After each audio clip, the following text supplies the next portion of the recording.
Do you feel the vibes?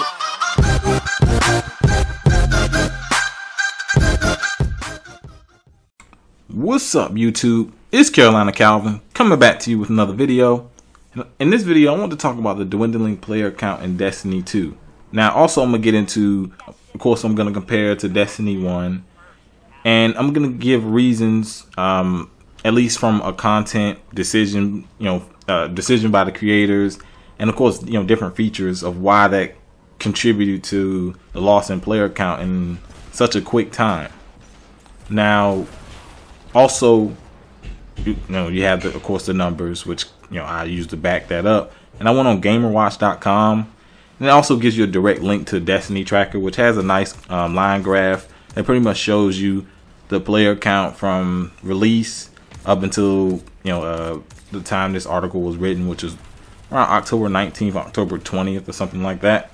But let's get into the numbers real quick. When the game launched, it peaked at 3.5 million concurrent players. That was around September 17th. I think that's when the game came out. In a little over 30 days, that dropped by 2 million. That dropped by 2 million to 1.5 million. Now you compare that to the first Destiny, and this includes the numbers I'm talking about in Destiny 2. This includes Xbox One and PS4. The PC version has not come out yet. PC version doesn't come out to October 24th, so it's not counting that. Which that's definitely going to help out a lot. Looking at Destiny 1,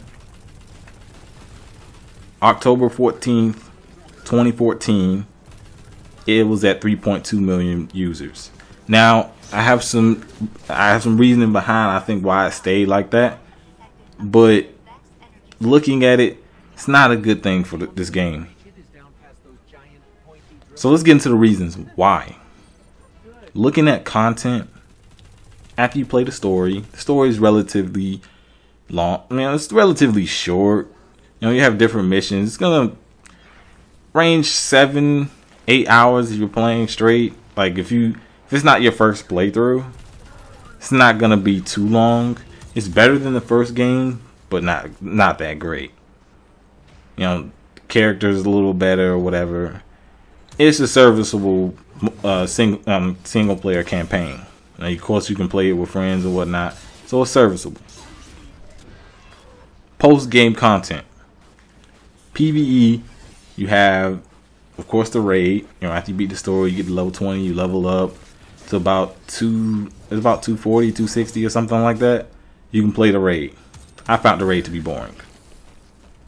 I didn't never finish it. I found it to be entirely boring. Then you have, of course, you have the strike playlist. This is what I'm playing right now. The strike I'm playing is called the Inverted Spire. As I said, I get disconnected. That's why the video gets cut short around the boss fight.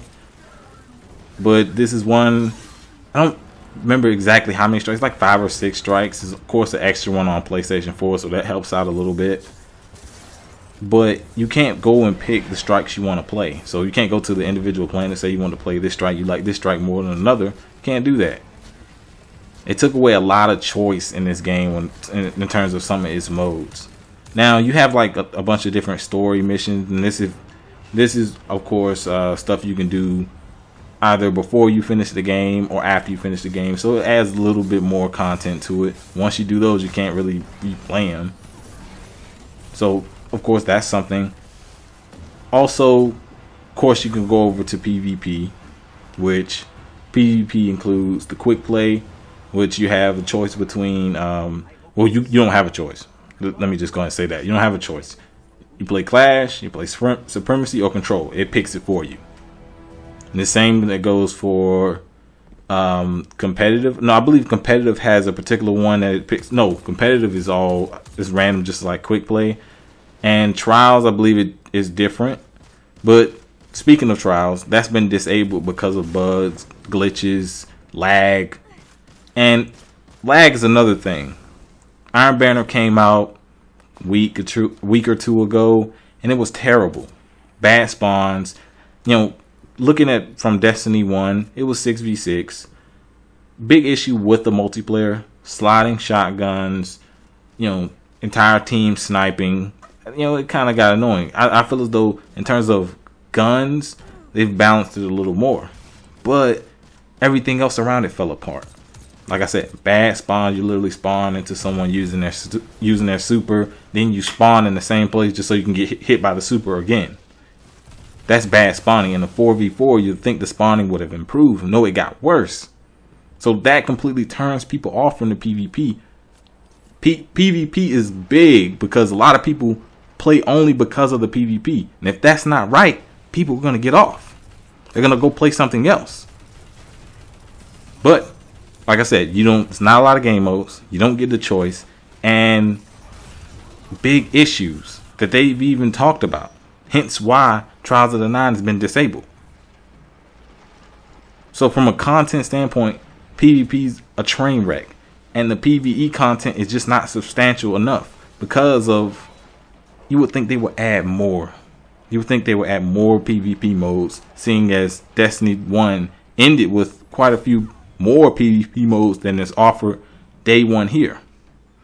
You know, they're trying to push this DLC, and it's a bad move. You know, of course you're gonna have your DLC. They're trying to use it as a service, but at least end with a good amount of content. At least end with the mode that your first game had. They didn't.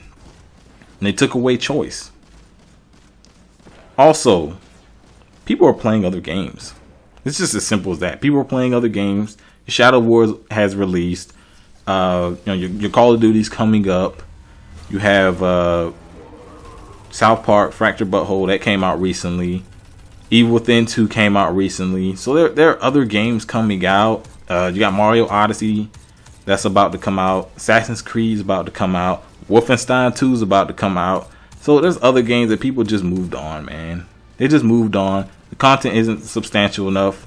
And a big reason why Destiny 1 did so well, the hype. Because a lot of things they lied about. But we didn't know. But now we know because they lied about the first game, so we expect them to lie. So a lot of people come into it on the fence about getting it. They ended up getting it and saw it's essentially some of the same things. They played through the campaign, played a little bit of the game, in-game stuff, and got off of it because they got bored with it quick because it's just the same old from Destiny 1. They played it safe. It's still good. The gun game, actual shooting is good. It's just people felt as though from Destiny 1 they didn't change enough, and it's not enough content to keep people playing months and months until new content comes out. But let me know what you think down in the comment section. Why the player count's dwindling, and did you buy it? Are you still playing? Let me know in the comment section. If you like this video, hit that thumbs up button and subscribe. Thanks for watching.